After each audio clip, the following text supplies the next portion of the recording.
Tollywood box office దగ్గర కొన్ని కాంబినేషన్లు announce అయినప్పుడే ప్రకంపనలు సృష్టిస్తాయి. కానీ కొన్ని ప్రాజెక్టులు పట్టాలెక్క ముందే ఆగిపోతుంటాయి. మాస్ మహారాజా రవితేజ, మెహర్ రమేష్ మధ్య కూడా అలాంటి ఒక వింతైన అనుభవం ఉంది.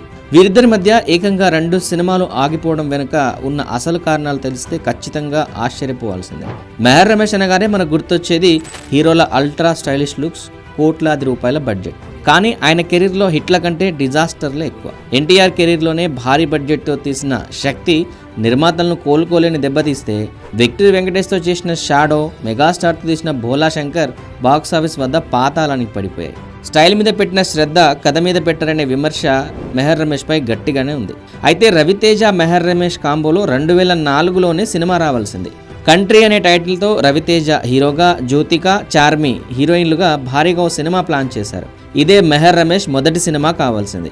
కానీ బడ్జెట్ లెక్కలు తేలకపోవడంతో ఈ ప్రాజెక్ట్ మధ్యలోనే ఆగిపోయింది. అలా రవితేజ ఖాతాలో పడాల్సిన మొదటి డిజాస్టర్ త్రుటిలో తప్పిపోయిందన్నమాట. ఇక 2011లో మళ్ళీ పవర్ అనే టైటిల్తో రవితేజతో మరో సినిమా అనౌన్స్ చేశాడు మెహర్ రమేష్. పోస్టర్లు కూడా వేసేశారు. అయితే అదే సమయంలో ఎన్టీఆర్ మెహర్ రమేష్ కాంబోలో వచ్చిన శక్తి ఘోర పరాజయం పాలైంది. దీంతో భయపడ్డ నిర్మాత ఆ ప్రాజెక్ట్ను పక్కన పెట్టేశాడు. ఇక్కడే అసలు ట్విస్ట్ ఉంది. అదేంటంటే రవితేజ కోసం అనుకున్న ఆ పవర్ కథనే తర్వాత విక్టరీ వెంకటేష్తో షాడోగా తీశాడట. ఆ సినిమా రిజల్ట్ చూశాక బాబోయ్, రవితేజకు పెద్ద గండమే తప్పిందని ఫ్యాన్స్ ఊపిరి పీల్చుకున్నారు. అది జరిగింది. రవితేజ కూడా ఇప్పుడు సరైన హిట్ కోసం వెతుకులాడుతున్నాడు.